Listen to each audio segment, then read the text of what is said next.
안녕하세요. 시댁 식구 챙기느라 제 가족은 나 몰라라 했던 남편 놈을 반품하고 눈에 넣어도 아프지 않은 예쁜 딸과 행복한 삶을 살고 있는 여자입니다. 자식까지 있는 상황에서 이혼을 결심하는 데까진 꽤나 긴 시간이 필요했는데요.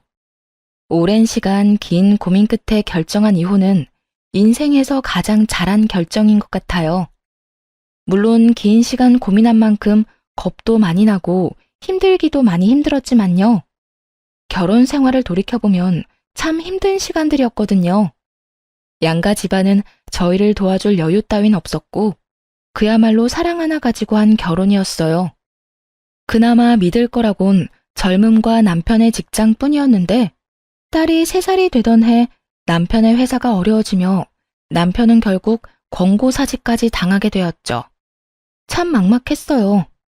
점점 돈 들어갈 곳은 많아지는데 제 취업은 여의찮았고 아무리 꿈을 꾸고 희망을 가져봐도 까마득한 앞날만이 기다리고 있는 기분이었거든요. 여보, 우리 장사해보는 건 어때? 장사? 갑자기 장사는 무슨? 애도 아직 어린데 장사를 같이 어떻게 해? 그냥 내가 빨리 회사 알아볼게. 요즘 취업이 하늘의 별 따기래. 그러지 말고 우리 조그마한 방 하나 딸린 상가 구해서 거기서 지내면서 식당이라도 하자. 내가 다른 건 몰라도 음식 하나는 잘하잖아.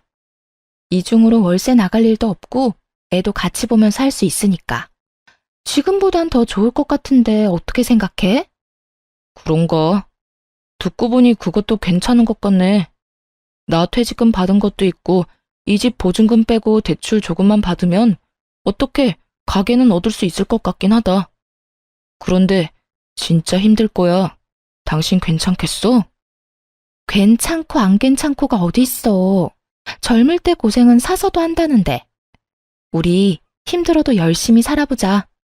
우리 딸 먹고 싶은 거 하고 싶은 거 돈 걱정하지 말고 다 해줄 수 있게. 그렇게 식당을 차렸고 생각보다 더 힘든 날들의 연속이었어요. 기껏 마련한 재료를 다 버리는 날도 수두룩했고 진상 손님이 오는 날이면 때려치고 싶은 생각도 굴뚝 같았죠. 그런 날들이 쌓이고 쌓여 경험이 되고 점차 단골 손님이 생겨난다 싶더니 입소문이 나더라고요. 그렇게 6년, 앞만 보고 달려왔더니 어느새 대박난 식당이 되었네요. 고생스러운 세월을 보낸 보상을 받듯 더는 먹고 사는 건 문제가 되지 않았죠. 딸이 하고 싶다는 건 걱정 없이 해줄 수 있는 형편이 된 거예요. 그런데 형편이 나아지니 다른 곳에서 문제가 생기더라고요. 그건 바로 시댁과 남편이었어요. 정말 힘들어서 돈 10만 원이 아쉬웠던 시절엔 저희에게 1,000원짜리 한 장 줄 수 없다며 딱 자르던 시댁이었는데 어느 순간부터 돈을 야금야금 빼가고 있더라고요. 남편을 통해 말입니다. 여보, 당신 집에 무슨 용돈을 이렇게나 많이 드리는 거야. 이건 너무 과하잖아. 과하기는 나 장남이야. 이때까진 형편이 안 돼서 못 드렸지만 이제 우리도 먹고 살만 하잖아. 그런 걸로 치면 나도 장녀야. 그런데 난 이 정도로 많이 드리진 않는다고.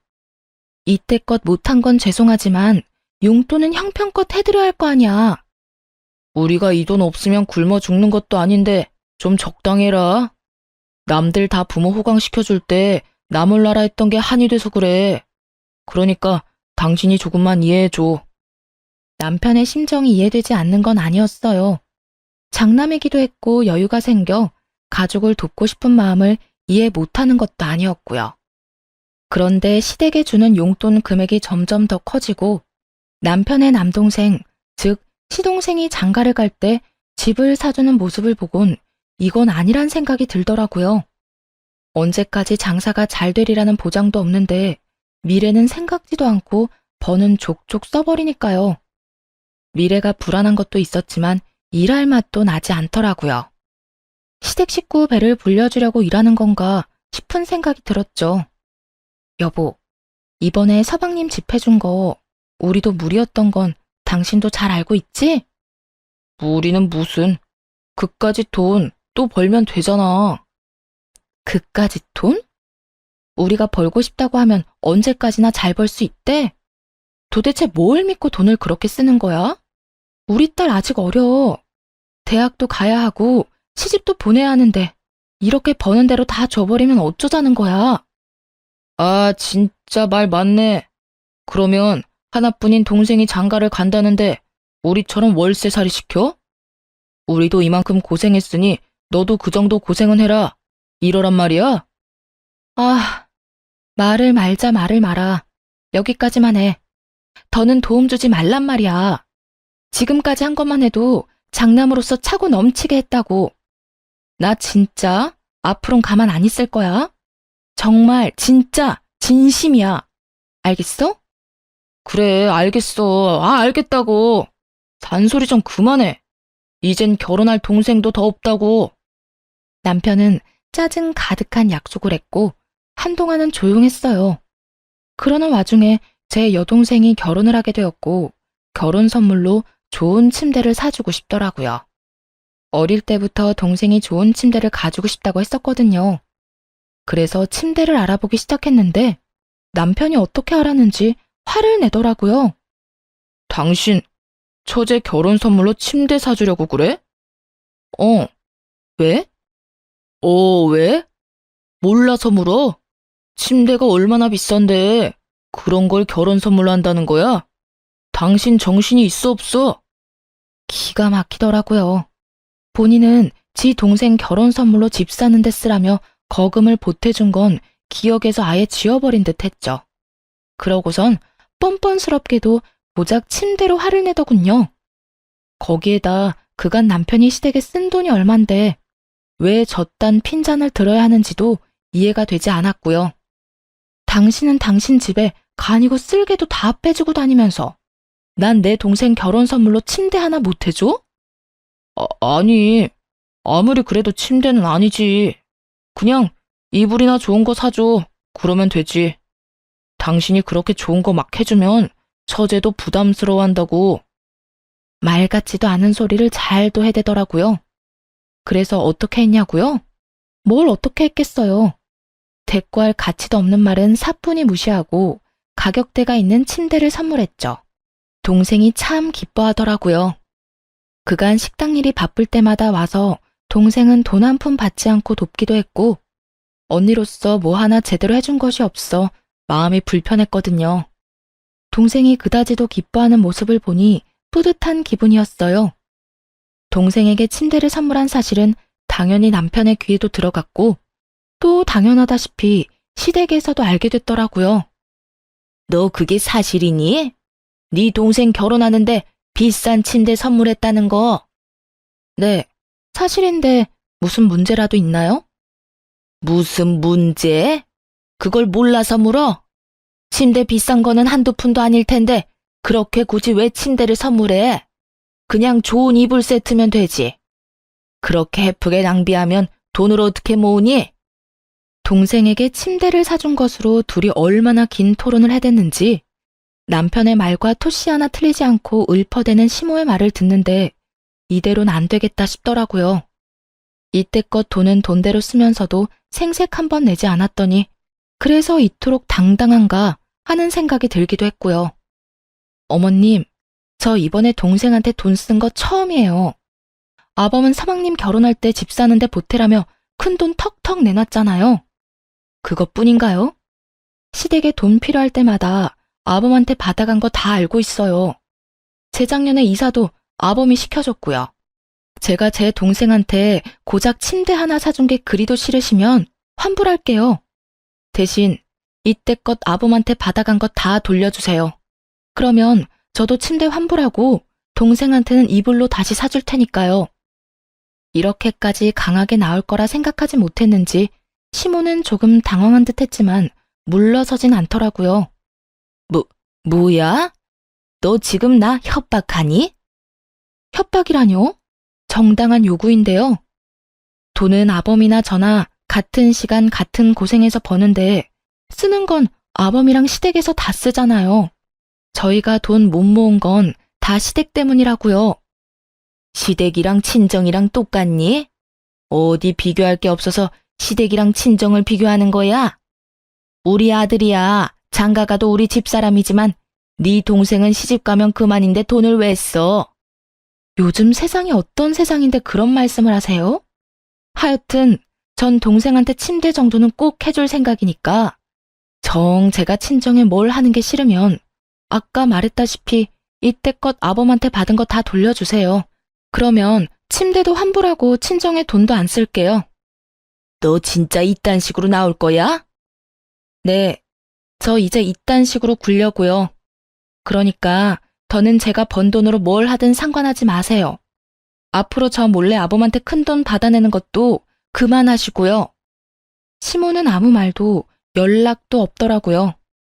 남편 역시 시모를 통해 전해 들은 것인지 한동안은 제 비위를 잘 맞추려고 노력하는 게 눈에 보였어요. 여전히 시댁으로 용돈은 주고 있었지만 더는 큰 돈이 가는 일은 없더라고요. 그렇게 한동안은 조용했는데 동서가 출산을 하며 다시 일이 터졌네요. 동서는 원래도 엄살이 심하고 장깨가 많은 사람인지라 명절 때면 제가 고생이 이만저만이 아니었거든요. 명절만 되면 여기도 아프고 저기도 아프기 일쑤였죠. 어떤 날엔 여자만 걸리는 마법데이를 내세워 일을 미루기도 했고요. 그런 동서에게 출산은 좋은 핑곗거리였겠죠. 시댁에서 마주칠 때면 남편을 붙잡고 힘들다고 징징대기 바쁘더라고요. 아주버님, 저 요즘 잠도 못 자고 너무 힘들어요.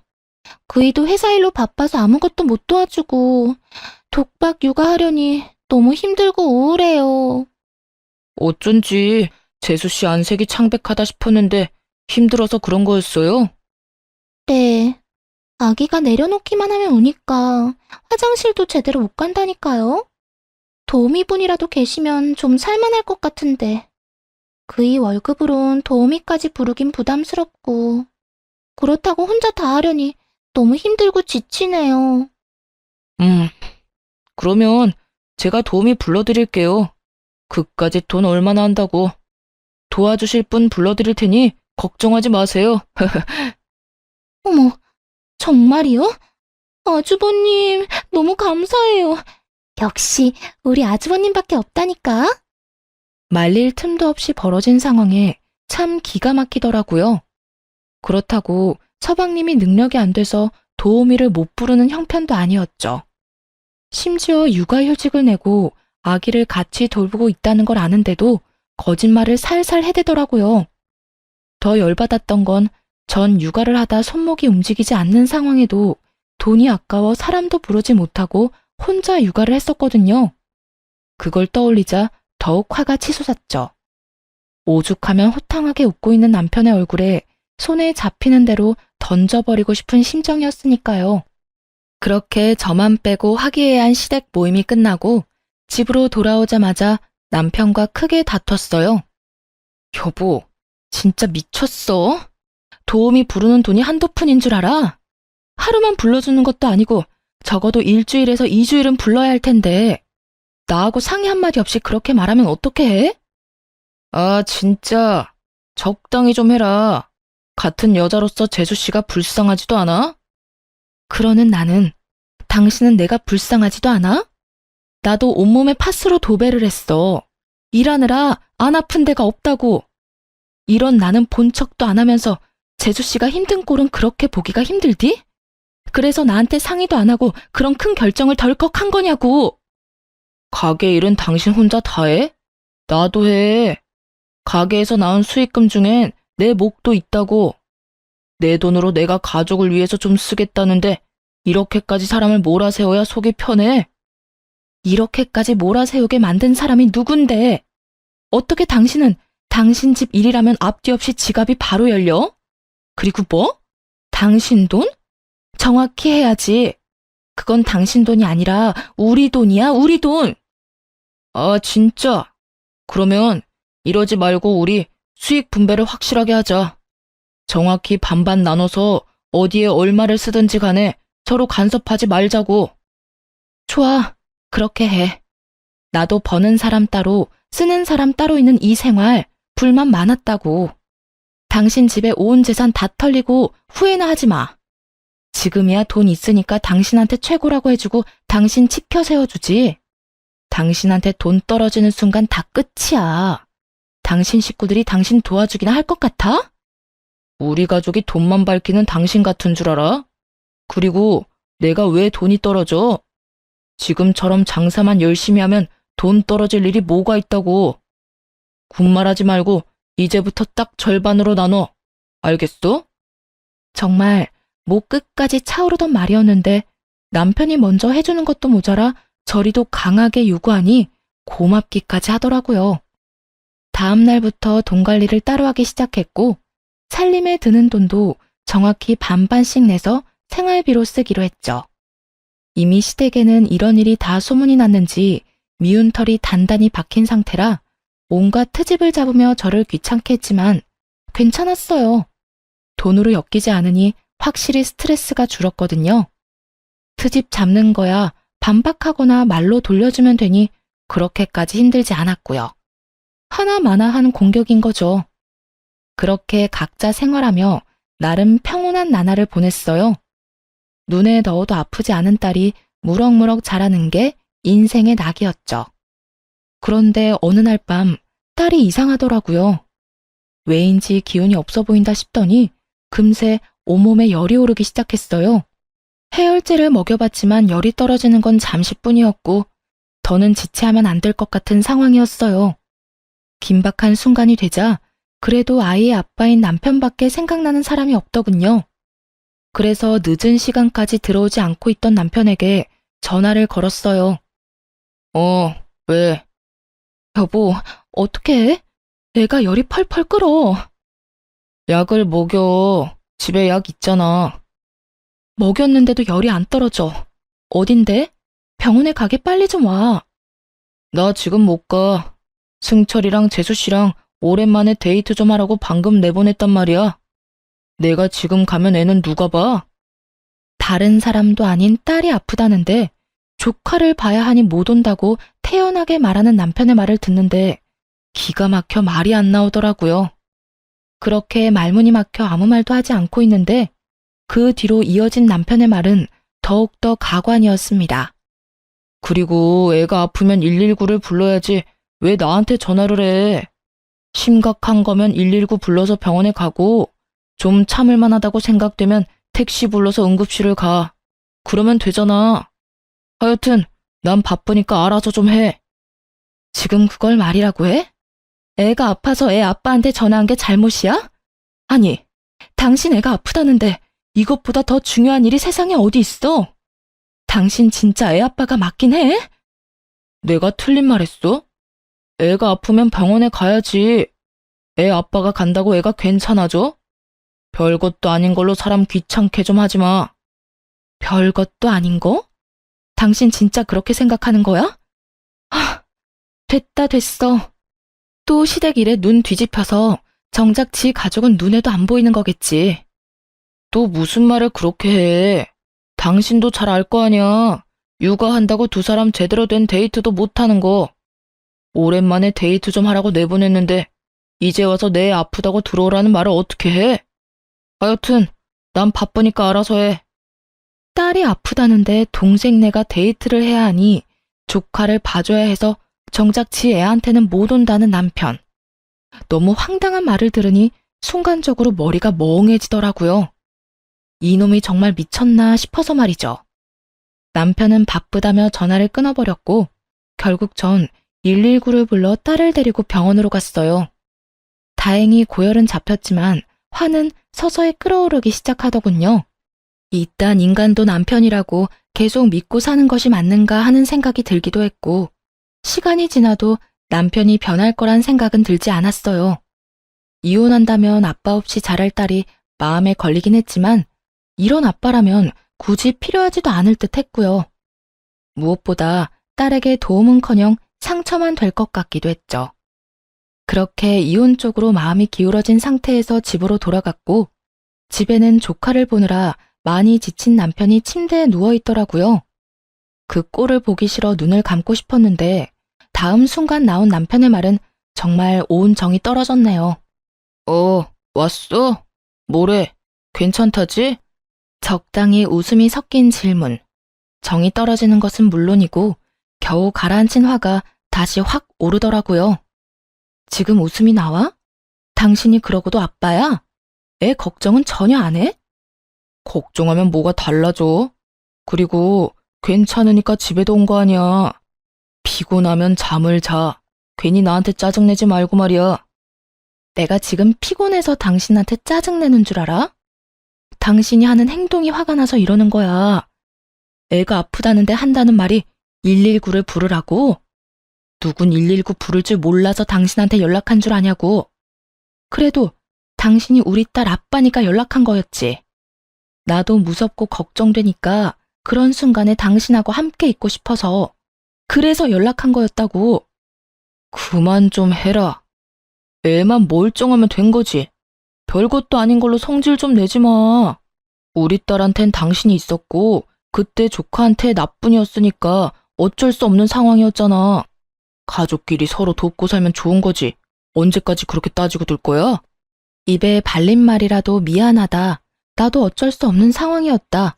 다음부턴 우리 가족을 우선으로 하겠다 등의 말이 나올 줄 알았어요. 조금이라도 미안해하는 기색이었다면 그토록 화가 나진 않았을 텐데요. 남편은 도리어 큰 소리를 내며 저를 예민하고 트집이나 잡는 사람으로 몰아가더군요. 그 순간 분명해졌네요. 이 남자에게 가족은 나와 딸이 아니라 시댁 식구들 뿐이라는 사실을요. 그런 생각이 들고 나자 이혼해야겠다는 확신이 더 분명해졌고 결단을 내렸죠. 일단 저와 딸의 공간에서 남편 놈을 내쫓기로 했어요. 당신은 당신 가족만 챙기니까 문제라는 거야.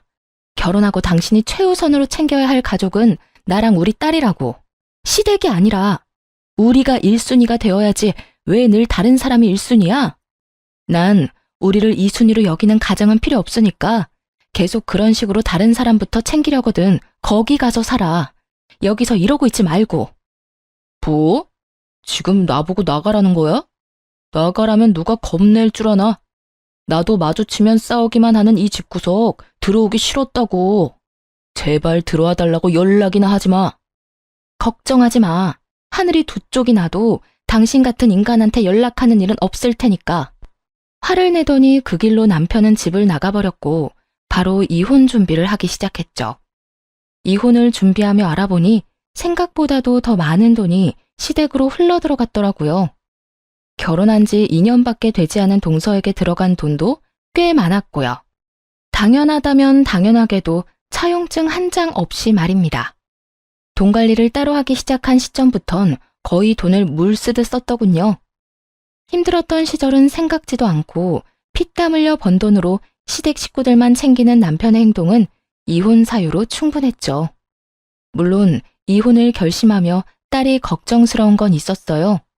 그런데 딸아이 역시 남편에게 실망을 많이 했더라고요. 엄마, 그냥 아빠랑 이혼해. 아빠한텐 우리가 항상 2등이잖아. 난 이제 그런 아빠 필요 없어. 어? 우리 딸 아빠한테 화 많이 났구나? 화가 난 게 아니라 아무 감정도 없는 거야. 아빠랑 뭘 해본 기억도 없고 웃으면서 이야기 나눈 기억도 거의 없어. 그런 아빠한테 무슨 화가 나겠어? 그러니까 엄마도 내 걱정하지 말고 이혼하고 싶으면 그냥 이혼해도 된다고 말해주고 싶었어. 우리 반에도 이혼한 애들 꽤 있으니까 이상한 걱정하지 말고. 혹시나 이혼이라는 선택이 딸에겐 상처만 되는 이기적인 선택이진 않을까 고민했었는데 딸에게서 이런 말을 들으니 옳은 선택이었다 싶었어요. 어린 딸에게 이런 말까지 나오게 한 남편에게 정말 분노하기도 했고요. 이혼은 순탄하지 않았어요. 남편이 이혼을 거부한 것은 아니었지만 위자료를 주지 않으려 갖은 애를 썼거든요. 시댁엔 큰 돈을 아무렇지 않게 턱턱 내놓더니 저에겐 한 푼이라도 아껴보려 하는 모습을 보며 이혼을 결심하길 잘했다는 생각을 다시금 했네요. 양육권은 두말할 것 없이 제가 가져오게 되었고 위자료 역시 생각보다 더 큰 금액을 받게 되었어요. 집은 제 명의였고 가게는 남편 명의였기에 이혼을 하자마자 용달차를 불러 남편의 짐을 동선의 집으로 보내버렸어요. 짐을 받은 동선은 전화를 해서는 개거품을 물기 시작하더라고요. 형님 진짜 미쳤어요? 이 짐을 왜 저한테다 보내세요? 왜? 내 전남편이 매일같이 그 집에 가 있길래 거기가 내 전남편 집인 줄 알았는데? 그걸 지금 말이라고 해요? 얼른 다시 가지고 가세요. 그렇지 않아도 하루가 멀다고 찾아와서 귀찮아 죽겠는데 짐까지 우리 집에 있는 거 알면 여기서 살다시피 할 거 아니에요. 그까지 돈 좀 줬다고 빈대라도 붙을 생각이야 뭐야? 하여튼 눈치가 없어도 너무 없다니까. 가라고 눈치를 줘도 알아먹지를 못해요. 전 그런 눈치 없는 아주버님 데리고 살 생각 전혀 없으니까 얼른 짐 다시 가지고 가세요. 난 이미 동서한테 다 보냈고 내 손은 다 떠나갔으니까 정 싫으면 동서가 어머님 댁으로 보내든 다 태워버려버리든 알아서 해. 나한테 이런 연락하지 말고. 이제 우리 엄연히 남남인 거 몰라? 눈치 없는 동선의 아주버님, 이제 나하고 아무 사이도 아니고 동서 가족이니까 알아서 잘 챙겨 살아. 늘 그랬던 것처럼 말이야. 언제는 전남편이 최고라며 치켜세우기 바쁘더니 빼먹을 것이 없어지자 동서는 전남편을 짐짝 취급을 해대더라고요. 형님, 글쎄 전 아주버님을 제 식구라고 생각해 본 적이 없다니까요. 식구도 아닌데 무슨 돈은 그렇게나 많이 받았대? 차용증 한 장 없이 말이야. 그거야. 난 그저 힘들다고 했을 뿐인데 아주버님이 나서서 돈을 준 것뿐이라고요. 주는 돈을 안 받는 사람이 어디 있어요? 그리고 다 갚을 거예요. 가족끼리 차용증은 무슨? 데리고 살라고 할 땐 식구가 아니라고 하더니 돈 이야기엔 가족? 동서는 참 말이 앞뒤가 안 맞네. 자기 마음대로 이랬다 저랬다 편하게도 산다. 하여튼 형님한테 빌린 돈 아니니까 신경 쓰지 마세요. 짐은 빨리 다시 가지고 가시고요. 동서는 화를 내며 온갖 험한 말과 함께 전남편에 대한 욕을 쏟아냈고 그 모든 내용을 녹음해 전남편에게 보내버렸어요. 돈은 돈대로 쓰고 무슨 일이 있다면 만사를 제쳐놓고 도와줬던 인간들이 전남편을 어떻게 생각하고 있는지 알려주기 위함이었죠. 보낸 녹음 파일을 다 들은 남편은 전화를 해 화를 내기 시작하더군요. 당신 이게 뭐야? 이딴 거 보내면 내가 후회라도 할 줄 알아? 당신 같은 인간은 후회라는 감정도 사치라는 거 나도 잘 알아. 난 그저 당신이 지금 어떤 처지인지 똑바로 알고나 있으라고 보낸 거야. 당신이 그렇게 믿어 의심치 않던 당신 재수씨도 당신이라면 지긋지긋하다고 하니 당신 엄마 집에나 가야겠네. 하여튼 오갈 데 없다고 우리 집엔 오지 말고. 이젠 우리 집에 당신 짐도 없으니까 말이야. 내가 말했지. 오라고 해도 안 간다고. 이혼까지 한 마당에 내가 미쳤다고 그 집에 가냐? 당신 잊었나 본데 가게는 내 거야. 가게가 있는데 그깟 집 언제든 벌어서 사면 된다고. 그때 가서 후회나 하지 마. 당신이야말로 이 가게 아니면 어디 가서 돈이나 벌어 먹고 살 수 있을 거나 같아? 나니까 당신 데리고 살아준 거야. 이거 왜 이래? 어디 두고 보자. 그래, 누가 더 잘 먹고 잘 사나. 그래, 두고 보자고. 전 남편은 제가 이혼을 후회할 것이라 호언장담하더군요. 길고 짧은 건 대봐야 안다지만 이건 굳이 대보지 않아도 뻔히 알 수 있는 것이었죠. 그렇게 마지막까지도 전 남편과는 얼굴을 붉히며 끝을 봤고 저와 딸은 빠르게 안정을 찾아갔어요. 워낙 가정에 무관심했던 아빠라 없어도 표시도 나지 않더라고요. 전 남편의 빈자리가 아쉽기는커녕 이혼 따위 한 적도 없다는 듯 평화로운 나날들을 보내고 있었죠. 그렇게 3개월쯤 지났을 때일까요? 전 남편의 가게에 파리만 날린다는 소문이 나돌더라고요. 제가 빠진 가게가 평탄하지 않을 거라는 예상은 했지만 그 시점이 너무 빨라 조금은 놀랍더라고요.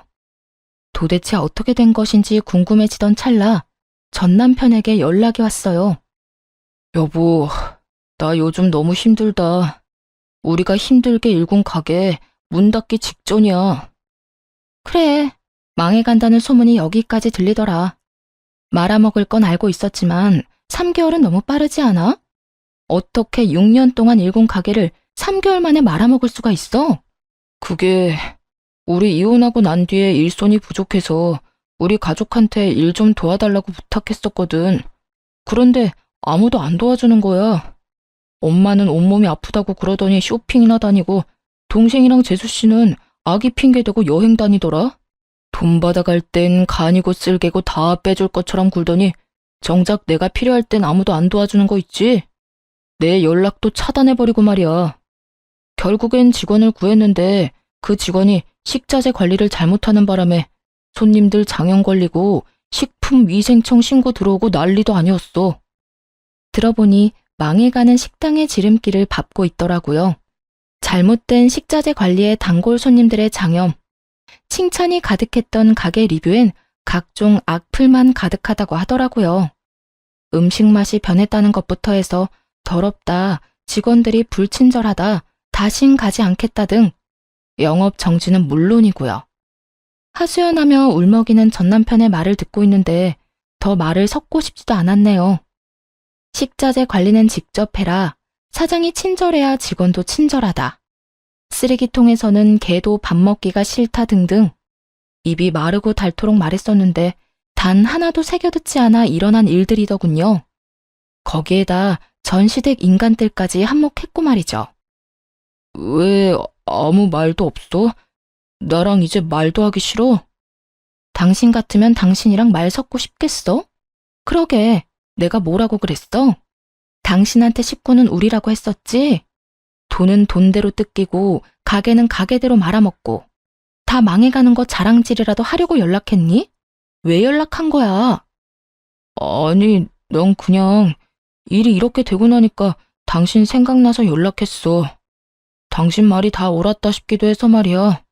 미안해. 그땐 내가 어리석었어. 이제 와서 사과하면 내가 받아줄 거라 생각해? 정신 차려. 이혼 도장 잉크 마른 지 오래고 난 당신 사과 같은 거 이제 필요 없어. 정 나한테 속죄하고 싶으면 다신 연락을 하지 마. 난 그거면 충분하니까. 그렇게 다신 연락도 하지 말라는 말과 함께 전화를 끊어버렸어요. 그 후 결국 가게 문을 닫았다는 소식이 들려오더라고요. 전 시댁 인간들에게 돈을 다 뜯겨버린 전 남편은 직원들 줄 월급도 없어 권리금도 없이 가게를 내놓았다는 이야기도 들을 수 있었고요. 관리만 잘해서 넘겼으면 권리금이 꽤 됐을 텐데 말이에요. 제 젊은 시절을 갈아 넣은 걸 생각하면 서글프긴 했지만 다 자업자득이다 싶으며 속이 다 시원하더군요. 그렇게 다신 소식을 들을 일도 만날 일도 없을 거라 생각했는데 전 남편이 글쎄 딸을 찾아왔더라고요. 전 시댁엔 아무리 도움을 구해봐도 연락조차 되지 않고 그렇다고 저를 찾아오자니 얻는 거 없이 욕만 먹을 것 같았나 보죠. 전 남편이 나름대로 잔머리를 쓴 것이었죠. 딸에게 아빠가 학교 앞으로 찾아왔다는 이야기를 듣고 불이 나게 달려갔더니 거짓골을 한 전 남편이 딸아이를 붙잡고 있더라고요. 우리 딸, 아빠 안 보고 싶었어? 어떻게 아빠한테 연락 한 통이 없어? 아빠 조금 서운하더라. 전 남편의 물음에도 딸은 눈도 마주치지 않은 채 아무 말도 하지 않고 있더라고요. 그 모습을 보는데 정말이지 딸만 아니었다면 욕이라도 시원하게 해주고 싶은 심정이었어요. 당신, 여기가 어디라고 와? 당신 왔어? 나야 우리 딸 보고 싶어서 왔지. 내가 못 올 때 온 것도 아니고 뭘 그렇게까지 화를 내. 남들이 보면 오해하겠다. 화를 안 내게 생겼어? 이때까지 연락 한 통 없다가 갑자기 찾아와서 보고 싶었다고 하면 우리가 받아줘야 해? 당신은 예나 지금이나 왜 이렇게 뻔뻔해? 당신 지금 오해하고 있는가 본데 나 그냥 막 찾아온 거 아니야. 나도 참다가 우리 딸이 너무 보고 싶어서 고민하다가 찾아온 거라고. 아빠가 딸 보고 싶은 건 당연한 거 아니야? 그 당연히 보고 싶은 마음이 너무 늦었다고 생각 안 해? 우리 이혼한 지 1년이야. 1년 동안 단 한 번도 보고 싶단 연락도 없었으면서 이제 와서 찾아온 이유가 뭐야? 이유는 무슨, 정말 보고 싶어서 왔다니까. 온 김에 우리 딸이랑 맛있는 것도 먹고 집에서 시간도 같이 보내고 하면 좋잖아. 전 남편은 능청스럽게도 상황을 모면하려 애쓰더라고요. 그런 전 남편의 모습에 기가 막혀 말문이 막혀 있는데 딸이 제 손을 잡더니 전 남편을 향해 이렇게 말하더라고요. 아빠, 이제 나 찾아오지 마. 난 아빠 안 보고 싶어. 딸의 말을 들은 전 남편은 적잖게 당황했는지 눈을 동그랗게 뜨고 딸에게 되묻더라고요. 그리곤 화가 많이 난 딸이 투정이나 부린다고 생각한 듯 장난스럽게 딸의 화를 풀어주려 애쓰더군요. 뭐라고? 아, 우리 딸 아빠한테 화 많이 났구나. 아빠가 미안해. 이렇게 아빠 사과할 테니까 화 좀 풀어라. 응? 나 아빠한테 화 안 났어. 그냥 아빠가 보고 싶지 않을 뿐이야. 내가 아플 때도 엄마가 힘들 때도 우리보다는 다른 사람 돕는다고 바빴어. 난 아빠 필요 없어진 지 오래됐어. 그러니까 원래 하던 대로 우리한테 찾아오지 말고 혼자 살아. 딸, 그땐 아빠가 어리석었어. 아빠가 진짜 반성 많이 했다고. 그러니까 우리 딸 화 좀 풀어주면 안 될까? 이제부터 아빠가 우리 딸한테 정말로 잘할게. 우리 딸이 필요하다고 하면 그게 어디든 언제든 상관없이 만사를 제쳐두고 달려올게. 응? 필요 없으니까 아빠는 아빠가 사랑하는 가족들이랑 잘 살아. 난 엄마만 있으면 되니까. 딸의 말을 들은 전 남편은 눈물을 줄줄 흘리더라고요. 단호해도 너무나도 단호한 딸의 태도에 아무 말도 못한 채 말이죠. 사실 딸의 말을 들으며 조금은 당황스럽기도 마음이 아프기도 했어요. 전 남편이 불쌍해서 마음이 아픈 것이 아닌 아빠를 저리도 미워하게 된 딸의 심정이 어땠을까 하고 생각하니 마음이 찢어지게 아프더라고요. 그리고 딸이 전 남편을 미워하는 건 알고 있긴 했지만 저토록 미워하는 줄은 몰랐기에 전 남편 못지않게 당황스럽기도 하더라고요. 전 남편은 눈물만 뚝뚝 흘리고 있었고 딸은 그런 아빠의 모습이 더는 보기 싫다는 듯 손을 잡아 끌더군요.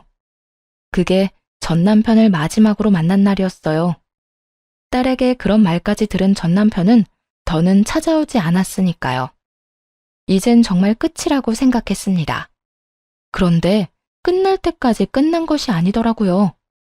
당시 동네 마트에서 계약직으로 일하고 있었는데 그곳으로 글쎄 동서가 찾아왔더라고요. 도대체 어떻게 알고 찾아온 것인지 알 수는 없지만 찾아와 다짜고짜 한다는 말이 정말 가관이었어요. 형님, 이렇게 숨어 있으면 내가 모를 줄 알았어요? 숨긴 누가 숨었다고 그래. 난 그저 내 할 일 하면서 열심히 살고 있는 거야. 갑자기 찾아와서 뭐 하는 짓이야, 지금? 뭐 하는지? 몰라서 물어요? 당장 형님 남편 데리고 가요. 내가 아주버님 때문에 살 수가 없다고요. 하루가 멀다고 찾아와서 돈 내놓으라고 빚독촉을 해대는데 정말 살 수가 없다고요. 정말 살 수가 없는 사람이 누군데 이딴 말을 하는 것인지 이해가 되지 않았어요.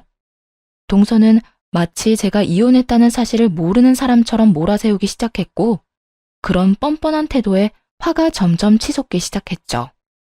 살 수가 없으면 돈을 갚아. 그러면 되겠네. 그리고 나랑 그 인간 이혼한 지가 언젠데 날 찾아와서 이 난리야?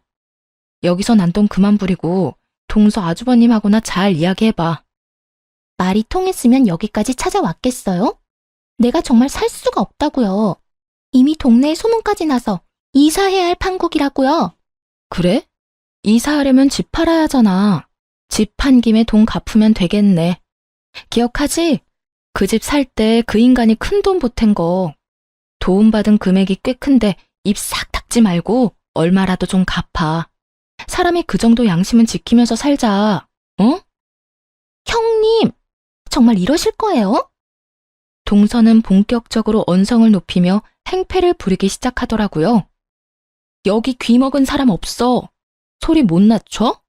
남의 직장까지 찾아와서 이게 도대체 뭐 하는 짓거리야? 그러니까 이 꼴 저 꼴 보기 싫으면 아주버님 데리고 가면 되잖아요. 저라고 좋아서 이러는 줄 알아요? 저도 바쁜 사람이라고요. 동서는 전 남편을 데리고 가라며 말 그대로 난동을 부리기 시작했어요. 말 자체가 통하지 않았고 어떻게 해야 할지 몰라 당황하고 있던 그 순간 마트 사장님이 다가와 제 앞을 막고 섰어요. 저기요, 여기서 이러시면 안 됩니다. 당장 나가주세요. 갑작스러운 사장님의 등장에 동서는 몸까지 바르르 떨며 사장님을 밀치며 화를 내기 시작하더군요. 이 아저씨는 또 뭐야? 난 아저씨랑 할 이야기 없거든요. 당장 비켜요. 비키라고. 자꾸 이런 식으로 굴면 경찰에 신고할 수밖에 없어요. CCTV도 있고 이 정도면 영업 방해로 신고하기에 충분하거든요. 경찰서까지 끌려가기 싫으면 당장 나가세요. 사장님은 휴대전화를 꺼내들며 동서에게 엄포를 놓았고 동서는 그제야 허겁지겁 도망을 가더라고요. 한바탕 소란이 지나가고 난 후 정신이 되돌아오니 도저히 당하고만 있을 수는 없다는 생각이 들더라고요. 돈을 받았을 때는 언제고 이제 와서 돈 내놓기 싫은 그 심부도 심부였지만 이미 다 끝난 저를 찾아와 난동을 부리는데 도저히 용서할 수가 없었어요. 당시 동서는 회사를 이직한 상태였는데 전 남편에게 숨기고 있다는 사실을 전 알고 있었어요. 눈에는 눈, 이에는 이라고 전 남편에게 연락해 동서가 이직한 회사를 알려주었죠. 입사하는 것이 하늘의 별 따기라던 대기업에 다니고 있다는 사실을요. 전 남편이 회사로 찾아가 돈을 내놓으라고 제대로 난동을 쳤는지 신고를 받고 출동한 경찰에게 잡혀 유치장 신세를 지게 되었다 하더군요. 가족 타령하며 좋다고 붙어먹을 때는 언제고 돈 때문에 서로를 못 잡아먹어 안달이 난 꼴이 참 보기 좋다 생각했네요. 전 남편이 유치장 신세를 지고 있다는 이야기를 듣고 난 후 동서에게서 연락이 왔더라고요. 사람 하나 살리는 셈치고 좀 도와달라고요. 형님, 저 좀 살려주세요. 제발요. 다짜고짜 이게 무슨 소리야? 사실은 저요, 돈이 없어요. 아주버님 돈을 갚고 싶어도 돈이 없다고요. 말이 되는 소리를 좀 해. 대기업 월급이 얼만데 돈이 없다고 하면 누가 믿어? 그게요, 다 썼어요. 이것저것 좀 사느라. 들어보니 평소에도 사치가 심하던 동서는 전 남편에게 빌린 돈은 물론 월급까지도 물 쓰듯 쓰고 다녔더라고요. 전 남편이 저와 이혼할 것도 가게가 저리 망해버릴 것도 예상하지 못한 채 말이죠. 거기다 전 남편이 찾아와 제대로 회사를 엎어준 덕에 회사까지 잘렸다며 하소연하기 시작하더군요. 거기다 아주버님 때문에 회사까지 잘렸다고요. 이제 정말 돈 나올 구멍이 없어요. 돈이 없으면 없는 거지. 왜 나한테 이 난리를 부리는 거야? 동서 남편 있잖아. 동서 남편한테 말해. 엄한 사람한테 하소연하지 말고. 저희 남편도 요즘 힘들어요. 그래서 말인데 형님이 돈 좀 빌려주시면 안 될까요? 차용증 쓰라고 하면 쓸게요. 저 좀 살려주세요. 제발요. 내 돈으로 내 전 남편 돈을 갚겠다. 이 뜻이네? 동서 진짜 양심도 없구나. 어떻게 나한테 그 돈을 빌려달라고 할 수가 있어? 저도 오죽 급했으면 이러겠어요? 아주버님 목소리만 들어도 이젠 지긋지긋한데 돈은 없고 형님은 이혼하면서 받은 위자료랑 집 있잖아요. 그러지 말고 돈 좀 빌려주세요.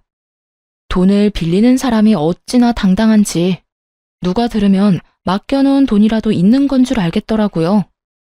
착각을 해도 아주 큰 착각을 하고 있는 동서에게 확실하게 현실을 깨우치게 해주었어요. 정신 차려. 그 돈이 있다고 해도 동서한테 빌려줄 일은 없어. 그러니까 다신 나한테 연락도 하지 말고 찾아오지도 마. 내가 동서 해주니까 우리가 아직도 가족인 것 같아? 그저 그쪽 저쪽이라 하기 못해서 불러주는 거니까 착각하지 마. 알겠어? 그리고 다시 나한테 피해주잖아? 동서도 내 전 남편이랑 나란히 유치장 신세 지게 해줄 테니까. 유치장은 가고 싶지 않았는지 더는 연락이 온다거나 찾아오는 일은 없더라고요. 그렇게 돈 나오던 방망이가 사라진 후 돈을 물 쓰듯이 쓰던 전 시댁 식구들은 빠르게 무너져 내렸어요. 동선에는 사업을 하다 제대로 망해버려 좁은 단칸방으로 이사를 갔다고 하고 전 시댁은 그런 동선애를 도와주다 함께 망해버렸다고 하고요. 능력도 없는 것들이 돈만 믿고 설치다 집안 하나 잘 말아먹었다 했네요. 그 후 전 시댁과의 소식이 완전히 끊겨버리고 잘 지내고 있습니다. 여전히 마트에서 일하며 딸과 함께 행복한 나날들을 보내고 있는 중이에요. 무엇보다 사장님이 저와 딸을 잘 챙겨주셔 몸도 마음도 편한 요즘이에요. 딸아이도 마트 사장님을 무척이나 좋아하는데요. 운동회를 앞둔 어느 날 딸이 이런 말을 하더라고요. 엄마, 마트 사장님, 나 운동회 할 때 엄마랑 같이 오면 안 돼? 엄마 혼자 오는 것보다 사장님도 같이 오면 나도 좋고 엄마도 좋을 것 같아. 사장님이랑? 그건 좀 힘들 수도 있을 것 같은데. 아무래도 사장님이 부담스러울 수도 있을 것 같아. 아니야. 저번에 운동회 이야기하니까 꼭 오고 싶다고 했어. 그러니까 엄마가 한번 물어나 봐봐. 아마 꼭 오고 싶다고 할걸? 평소 사장님과 장단이 잘 맞아 친하게 지내던 터라 딸이 함께하고파 하는 마음을 이해하지 못하는 건 아니었지만 조금은 조심스럽더라고요. 그래도 딸이 너무 기대를 하고 있던 터라 조심스럽게 사장님께 물어보았고 사장님은 흔쾌히 함께 하겠노라 말해주었어요. 정말 저도 가도 되나요? 그렇지 않아도 꼭 가보고 싶었는데 초대해 주셔서 감사해요. 요즘도 도시락도 싸고 하나요? 그날 김밥은 제가 쌀 테니 그냥 몸만 오세요. 아셨죠? 결국 사장님과 함께 딸의 운동회에 참석하게 되었고 참 즐겁더라고요. 막상 전 남편과는 딸의 학교 행사에 참석해 본 적이 없는데 사장님과 함께 딸과 좋은 시간을 보내고 있으니 가족이 된 기분마저 들었어요. 그렇게 웃고 떠들며 즐거운 시간을 보내던 중 사장님이 이런 말을 하더라고요. 평생 일만 하느라 혼자 늙어 죽을 거라 생각했는데 덕분에 이런 것도 와보고 호강하네요. 아니에요. 사장님 덕분에 저희가 더 즐거운걸요. 우리 딸 저렇게 즐거워하는 거 정말 오랜만이에요. 감사해요. 곤란한 부탁일 수도 있는데 흔쾌히 와주셔서요. 저 진짜 오고 싶었다니까요. 막상 와보니까 오길 정말 잘했다 싶어요. 가족이란 이런 거구나 싶기도 하고 이대로 한 가족이면 정말 좋겠다 싶기도 하고요. 어때요? 이렇게 가족이 되면 정말 행복할 것 같지 않아요? 나만 그래요? 네? 행복할 것 같네요. 순간 너무 당황하여 대충 대답하긴 했지만 되뇌면 되낼수록 혼란스럽더라고요. 이건 고백인가 해서요. 아무래도 저는 이혼녀에다 딸이 있는 입장이라 항상 모든 것이 조심스러워 사장님의 말에 어떻게 대해야 할지 고민스러운 요즘입니다. 여러분의 생각은 어떠신가요? 이건 고백일까요? 그저 분위기에 취해 던져본 말일까요? 긴 사연 함께 해주셔서 감사합니다.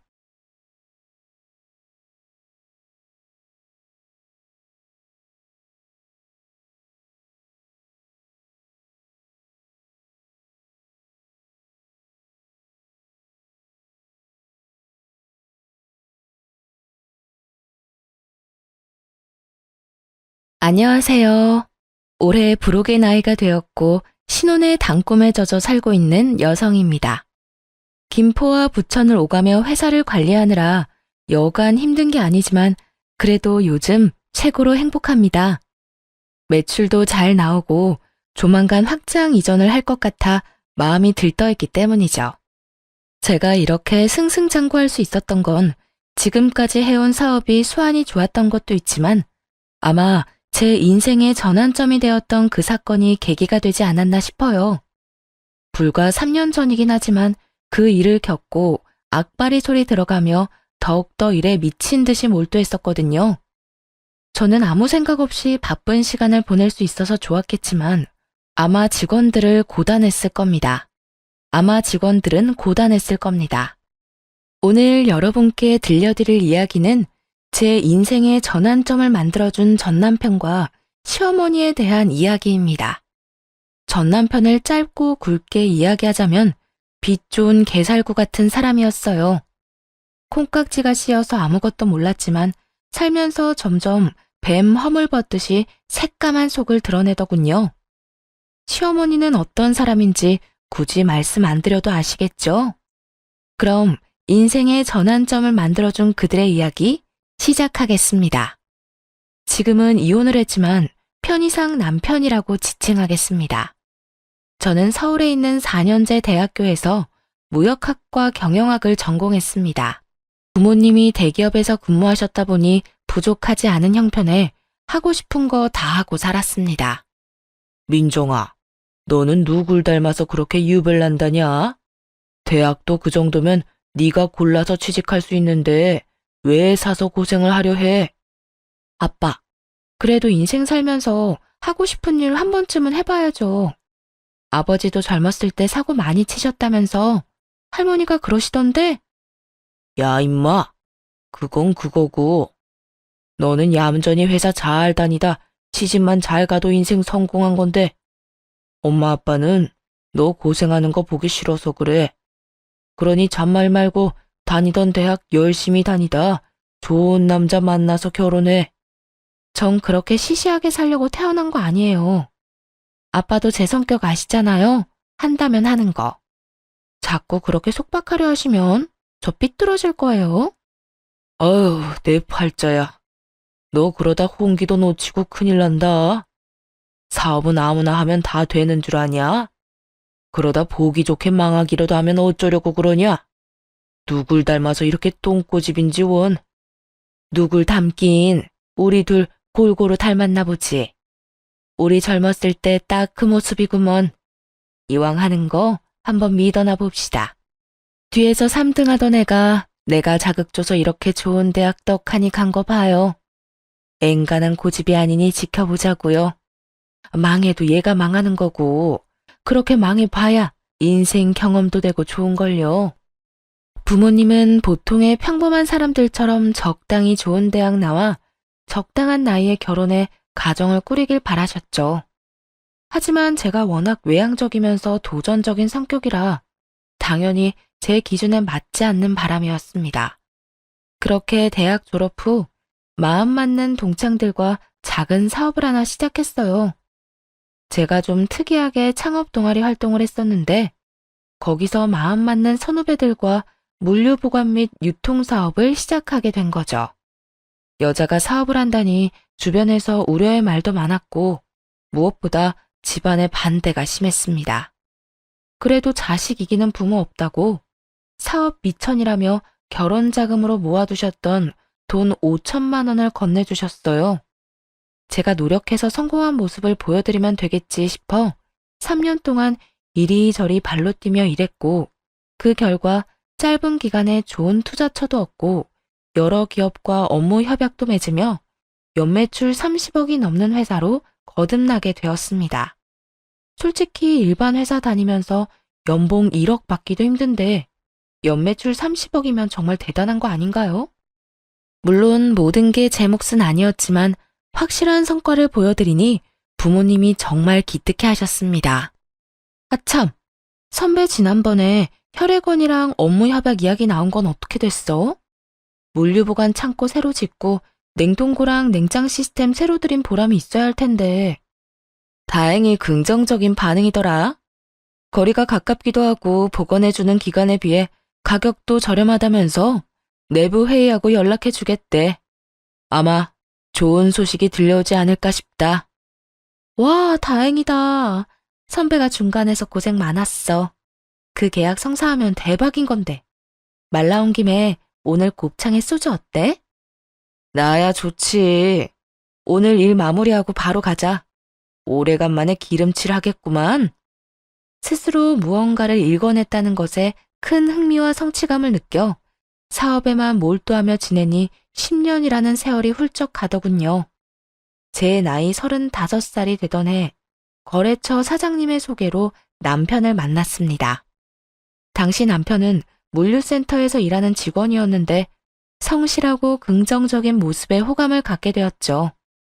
몇 번 만나 커피도 마시고 밥도 먹고 대화를 해보니 제 드센 성격도 다 받아줄 만큼 다정다감했고 푸근한 느낌이 들었어요. 그렇게 1년 정도 연애하다가 나이도 들고 하니 자연스레 결혼 이야기가 나왔습니다. 양가 부모님들 모시고 상견례도 무난히 치르고 주변에 많은 축하를 받으며 결혼식을 올렸어요. 회사 일이 워낙 바쁘다 보니 일본으로 4박 5일 일정으로 다녀오고 금방 업무를 봐야 했지만요. 아무튼 결혼 후 남편은 제가 운영하는 회사 직원으로 근무하게 되었습니다. 우리 회사가 본사는 김포였고 지방 공장은 부천과 성남에 있었는데 남편에게 부천 지점을 관리하게 했거든요. 물류센터에서 일하던 경험도 있고 그동안 봐왔던 모습을 믿고 맡겼습니다.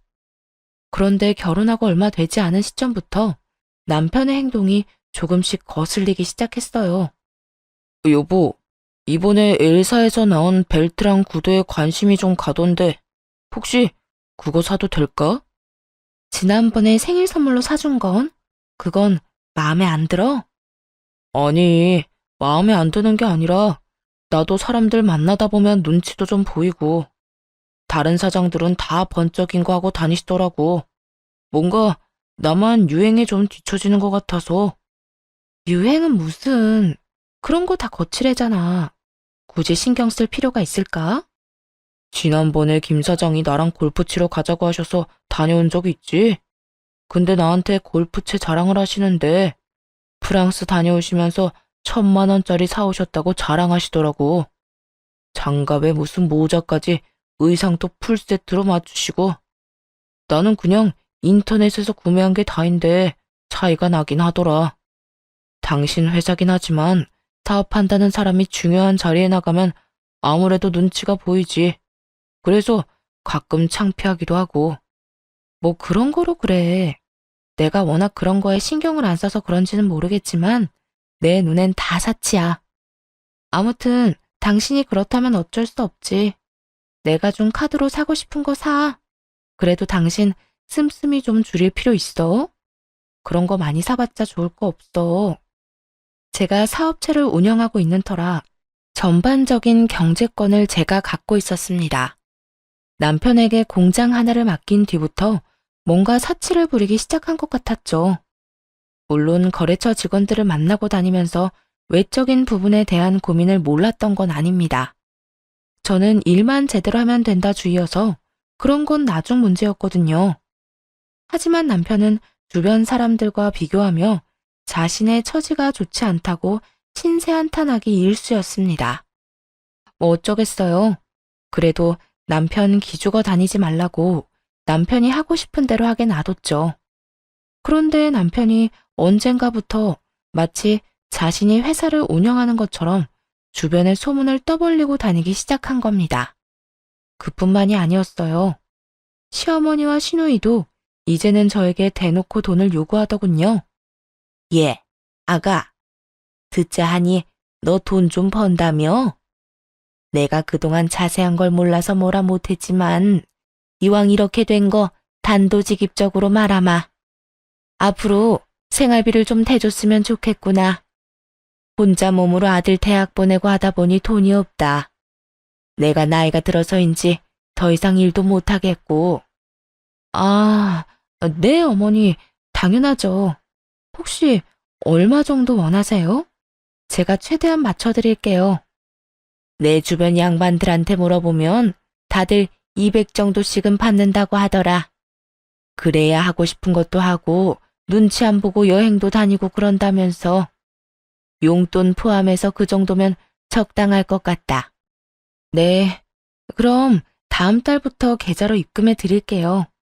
지난번에 아가씨 취업 준비하던 건 어떻게 됐어요? 안 그래도 그 말도 하려고 했다. 네 시누이가 그동안 명품에 미음자도 못 해봤잖니. 다행히 회사에서 좋게 봐줬는지 다음 주부터 출근한다고 하더구나. 그래서 그런데 취업 선물로 가방이랑 구두 어떠니? 골라주기 그러면 현금으로 주려무나. 원래 이럴 때 크게 한턱 내는 거야. 아, 네. 그럼 물어보시고 연락해 주시겠어요? 예, 떨떠름해 할 것 없다. 어차피 나중에 너희도 애 낳고 그러면 희진이가 잘 챙겨줄 거다. 다 되돌려 받게 돼 있으니까 너무 걱정하지 말고. 아니면 이왕 이렇게 된 거 이참에 경제권을 네 남편한테 넘기면 안 되냐? 원래 여자가 경제권 쥐고 있으면 돈이 줄줄 샌다고 했어. 남편이 기가 살아야 집안이 사는 거야. 그건 안 될 것 같아요. 저 혼자 하는 사업도 아니고 동업자들이 있잖아요. 그리고 남편은 물류관리 쪽으로만 일을 해봤지 우리 회사 전반적인 시스템은 잘 이해를 못해서요. 그건 제가 알아서 할게요. 대신에 어머님 용돈 섭섭지 않게 챙겨드리잖아요. 시어머니는 사사건건 경제권을 남편에게 넘기라며 저에게 눈치를 주셨습니다. 하지만 공과 사는 정확하게 구분해야 했고 그 부분에 있어서는 냉정하게 말씀드리곤 했죠. 사실 시댁의 형편이 그렇게 좋은 편은 아니었습니다. 자가라고는 하지만 20평 정도 되는 소형 평수 아파트 한 채가 전부였고 그나마 그 집도 아직도 대출이 1억 정도 남아있다고 했어요. 남편이 받는 월급 절반 이상을 대출금으로 상환하고 있던 것도 저는 잘 알고 있었습니다. 제가 여유롭게 버니까 당장은 문제가 될 거란 생각은 못했던 거죠. 어쨌든 시어머니는 한동안 잠잠하시더니 저에게 앓는 소리를 하시며 갑자기 가정부를 고용해달라고 하셨습니다. 오랫동안 일을 하셨으니 몸도 힘들고 온몸이 성하지 않은 데가 없으시더라고요. 저는 효도하는 마음에 결국 가정부를 고용해드렸습니다. 그런데 가정부로 고용된 이모님이 3개월 만에 그만둔다고 하시는 겁니다. 알고 보니 마치 부잣집 사모님이라도 된 듯 온갖 터세를 부리며 이모님에게 갑질을 했나 봐요. 그리고 제가 남편에게 준 카드를 가지고 시어머니가 사치를 부리기 시작했고요. 한 달에 500만 원 이상으로 씀씀이가 커지자 저는 안 되겠다 싶어 남편에게 일렀습니다.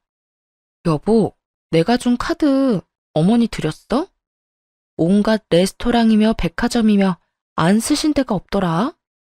어떻게 카드값이 한 달에 500만 원이 더 나올 수가 있어.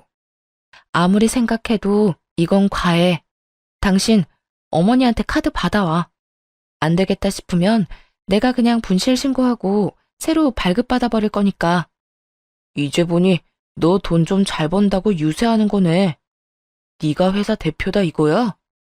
없는 사람들 무시하고 그러면 안 되는 거야. 물론 우리 엄마가 흥청망청 쓴 건 잘못했어.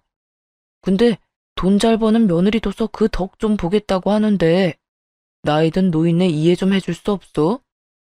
내가 무슨 무시를 했다고 그래. 아무리 며느리 덕 좀 보려고 하셔도 그렇지. 한 달에 카드값이 500만 원이 말이 되는 거야? 당신 월급보다 많은 금액인데 지금 본인 돈 아니라고 막 쓰시는 거잖아. 그래, 내가 벌어서 아무런 문제 없어. 근데 정도껏 하셔야지. 이건 너무하신 거야. 내가 시댁의 생활비에 용돈까지 합쳐서 한 달에 400만 원 드리고 있는데 카드값이 500이면 한 달에 1000만 원이야. 이거 나 감당 못해. 그래서 나보고 어쩌라고. 내가 엄마 카드 뺏어오면 참 좋은 소리 듣겠다. 결국 못 받아오겠다 이거지? 그럼 그냥 놔둬. 내가 분실 신고하고 새로 발급받고 이참에 한도도 100만 원으로 낮춰야겠다. 그런 줄 알아. 와, 당신 그렇게 치사하게 굴 거야? 100만 원을 누구 코에 붙여? 사람이 말이야, 주기적으로 쇼핑도 하고 어느 정도 사치는 해줘야 이 나라 경제가 굴러가는 거야. 있는 것들이 더한다더니 당신 보니 딱 알겠네. 그렇게 저는 남편과 크게 한바탕 하고는 며칠 동안 서로 말도 안 하고 지냈습니다. 분하기도 했지만 제가 일궈낸 일에 흠집이 나는 기분이 들어 정말 짜증이 나더라고요. 저는 오직 일에 집중하면서 스트레스 풀면서 지냈습니다. 아니나 다를까 시어머니는 저에게 연락해 남편은 고생시키지 말고 편하게 일하라고 하시더군요. 결혼 전에는 딸 같은 며느리, 부부 갈등은 없다며 세상 쿨한 척 다 하더니 자식 앞에서는 역시 시짜인가 봅니다. 예, 너는 회사 대표라는 애가 일머리가 그렇게 없니? 사람 좀 더 고용하고 일 분배하면 더 잘 굴러갈 거 아니야? 그렇게 일에 파묻혀 사니까 아직 아이 소식이 없는 거야. 너희들 내일 모레면 40이다. 지금 낳아도 노산인데 도대체 언제 가지려고 그러는 거니? 너 혹시 몸에 무슨 문제 있니? 어머니, 저희 당분간 아이 가질 생각 없어요. 그리고 지금 둘이 사는 것만으로도 아주 행복해요. 이제 말씀드리는 거지만 남편이랑 저 딩크족으로 살기로 했어요. 딩크족? 그게 뭐냐? 쉬운 말로 해라. 말 그대로 아이 안 갖고 저희끼리 사는 거예요. 나중에라도 생각이 바뀌면 말씀드릴게요. 하지만 지금은 이대로가 좋네요. 남편도 동의한 내용이니 더 이상 아이 문제는 논하지 않았으면 합니다. 시어머니는 기가 막히셨는지 잔뜩 삐치셔서는 제 연락도 안 받고 저한테 연락도 안 하더라고요. 그렇게 한 달 정도의 시간이 흘렀을까요? 남동생이 갑작스레 교통사고를 당해 큰 수술을 받게 된 것입니다. 재활치료를 받아야 할 정도로 상태가 좋지 않았죠. 남동생은 결혼을 해서 아이들이 있는데 회사 출근도 못하고 병원에 꼼짝없이 1년 이상을 갇혀 지내야 하는 상황에 암담했습니다. 그리고 아무리 금전적인 여유가 있어도 1년 동안 병원비와 생활비는 어마어마하더군요. 결국 남동생의 병원비와 생활비를 주기 위해 현금을 써야 해서 제 명의로 들어둔 적금을 해약해야 했습니다. 은행에 들러 이리저리 알아보니 정말 기가 막히더라고요. 3억 정도 들어있어야 할 통장에 잔고가 0원인 겁니다. 저는 바로 남편에게 전화해서 따졌습니다. 여보, 나 은행이거든? 동생 입원비랑 생활비 주려고 적금 든 거 해약하려고 하는데 이거 잔액이 왜 0원이야? 당신 내 돈 빼간 거야? 내 통장인데 돈은 왜 0원이지? 그게 말이지. 사실은 나도 따로 사업을 하고 싶어서 구상한 게 있었거든. 김 사장님이 전망 있는 상품이라고 국내 주식을 알려주셨는데 내가 거기에 투자 좀 했어. 뭐? 지금 나랑 장난하자는 거야? 어떻게 나랑 한마디 상의도 없이 함부로 내 돈을 써? 나도 남자야. 남자로 태어났으면 사업 한 번은 해봐야지. 당신도 버젓이 회사 운영하는데 나라고 못해? 그리고 그깟 돈 까짓것 다시 채워 넣으면 그만이지. 되게 뭐라 그러네. 어차피 그 돈 우리 부부 위해서 쓰려고 했던 거 아니야? 부부는 일심동체라고 내가 좀 잘 돼보겠다는데 그 정도 돈은 투자해 줄 수 있는 거잖아. 일심동체 좋아하네. 야, 이 양반아. 1,000만 원, 2천만 원도 아니고 자그마치 3억이야.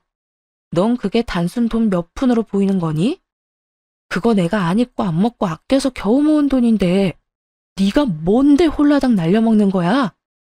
그 주식 확실한 거야? 사업 구상? 어떤 사업을 하는 건데? 내가 지금 회사 운영하는 게 무슨 애들 장난 같아? 나도 3년 동안 잠도 못 자고 굶어가면서 고생해서 일군 회사야. 당신 믿고 지점까지 맡겼는데 돌아오는 게 이런 거면 난 당신한테 실망할 수밖에 없어. 앞으로 내 회사에서 쫓겨나고 싶으면 계속 이렇게 멋대로 굴어. 그냥은 안 넘어가. 진짜 치사하다 치사해. 남들은 마누라가 남편 기 살려주려고 애쓴다는데 어쩜 당신은 남편 기를 이렇게 죽이냐? 더럽고 치사하네 진짜. 한참을 남편에게 따지니 남편은 되려 저에게 치사하다며 잔뜩 화를 냈습니다. 도대체 뭐가 잘못된 것이 하나도 모르겠다는 눈치더라고요. 도대체 뭐가 잘못된 건지 하나도 모르겠다는 눈치더라고요. 저는 사업을 하면서 많은 돈을 벌고 있지만 절대 허투루 쓴 적 없어요. 일정한 금액을 정해두고 생활비로 쓰고 있고 휴지 한 장 아껴가며 한 푼 두 푼 모은 소중한 돈이거든요. 그런 돈을 마음대로 써버렸으니 얼마나 짜증이 날까요? 남편은 저에게 한 소리 듣더니 잔뜩 성질을 내며 집을 나가버렸습니다. 그런데 몇 시간 뒤 시어머니한테 연락이 왔습니다. 다른 데도 아니고 시댁에 가서 오늘 있었던 일 전부 시어머니한테 모든 상황을 일러 바쳤나 봅니다. 예, 너 정말 안 되겠구나. 우리 아들한테 뭐라고 했길래 애가 이렇게 잔뜩 화가 났어. 어머니, 제가 일하면서 평생 모아둔 적금 3억을요. 그이가 홀라당 다 까먹었거든요. 아무 말도 없이 써버렸다니까요. 그래도 그렇지. 너는 남편한테 할 말 못할 말 구분도 못하냐? 이럴 거면 결혼은 왜 했어? 사람이 실수도 하고 그러는 거지. 그리고 너도 사업해서 잘 알잖냐. 돈이야 다시 채워 넣으면 그만이잖아. 이번에 제 남동생 크게 다쳐서 병원비 많이 들었다고요. 사업도 맨날 안정적인 게 아니잖아요. 아무것도 모르시면서 제발 그이만 두둔하지 마시라고요. 어이가 없구나. 너 지금 나한테 따지는 거니? 그리고 지금 돈 번다고 유세 떠는 거야 뭐야? 어머니, 좀 착각하시는 건데요. 사업하는 사람이라고 하셨죠?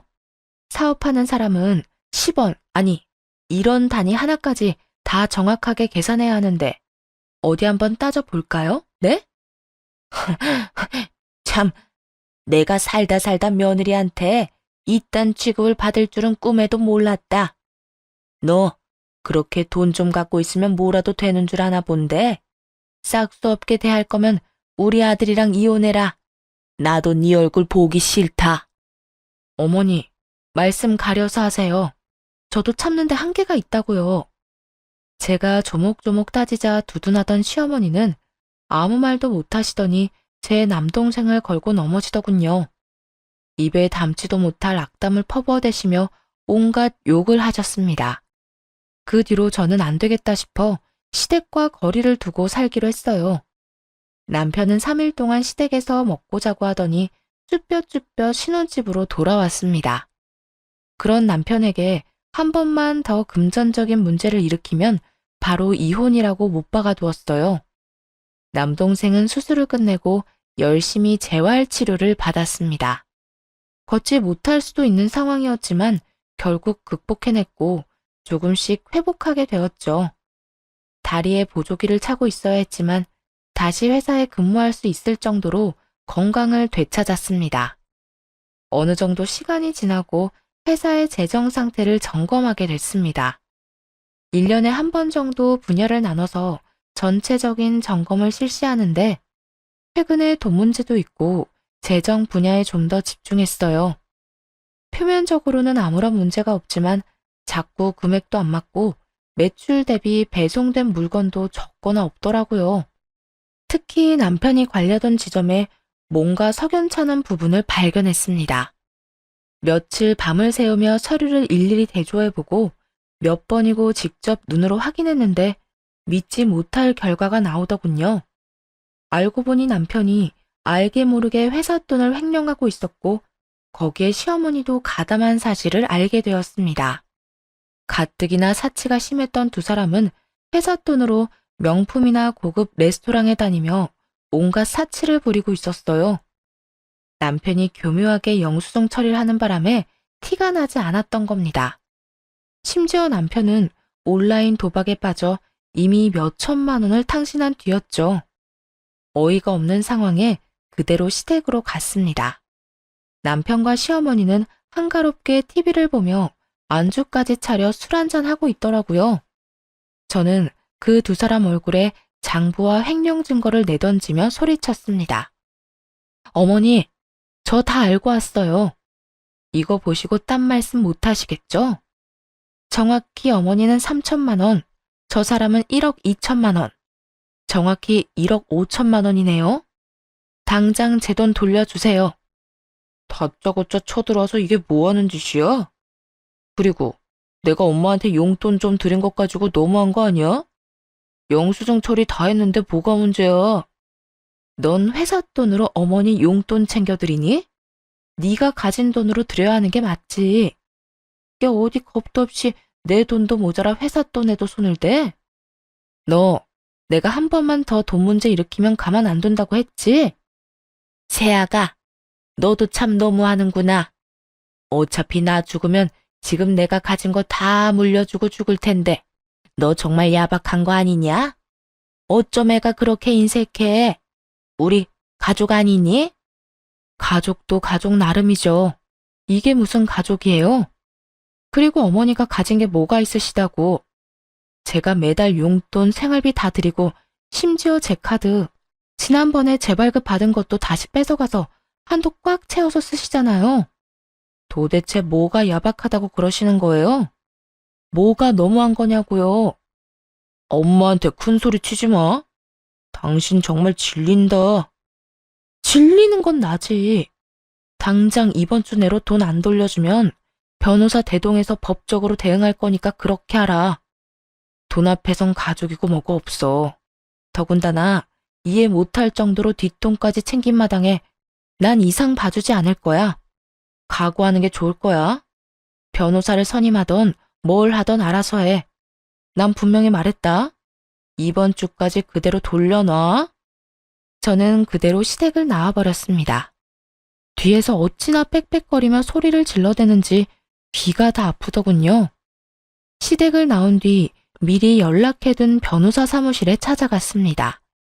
남편과 시어머니 행위는 공금 횡령에 해당하기 때문에 관련 증거가 명확해야 했어요. 저는 은행에서 돈의 출처였던 회사명의 계좌와 사용 내역, 세무사를 통해 사용한 공식적으로 사용된 회사 자금 내역, 그 둘을 비교해 어긋난 부분, 남편과 시어머니의 계좌 내역을 모두 증거로 제출했습니다. 남편이 영수증 처리를 했다는 내역과 일치하지 않는 부분 또한 증거로 제출했어요. 하나에 집중하면 질릴 때까지 해버리는 저의 습관 덕분에 며칠 밤새운 보람이 있었네요. 그러고는 곧바로 이혼 소송도 함께 준비했습니다. 나 지금 이혼 소송 상담받고 오는 길이야. 당신도 잘 알겠지만 이건 그냥 넘어갈 일이 아니야. 형사 고소라도 해서 절반이던 10분의 1이던 다 받아낼 거야. 이번 주까지 돈 안 갚으면 시모와 당신 재산 가압류 걸어버릴 거고. 여보, 정말 그렇게까지 해야겠어? 지금 내가 가진 돈은 30만 원이 전부야. 일단 이거라도 받고 나머지는 내가 천천히 갚으면 안 될까? 5년만 시간을 줘. 내가 어떻게 해서든 돈 마련해서 갚을게. 응? 그러니 제발 한 번만 봐주라. 그리고 이혼이라니. 내가 당신 얼마나 사랑하는지 알잖아. 나를 사랑한다고? 그래서 그렇게 뒤에서 많이 해먹었니? 너 지금 돈 갚아 나간다고 했지? 네 말에 책임을 져야 할 거야. 딱 한 달 시간 줄 거야. 그 안에 원상복구 안 해놓으면 지금 한 말까지 증거로 싸잡아 제출할 거야. 1억 5천을 어떻게 한 달 만에 마련해. 그냥 봐줘. 어? 잘못했어.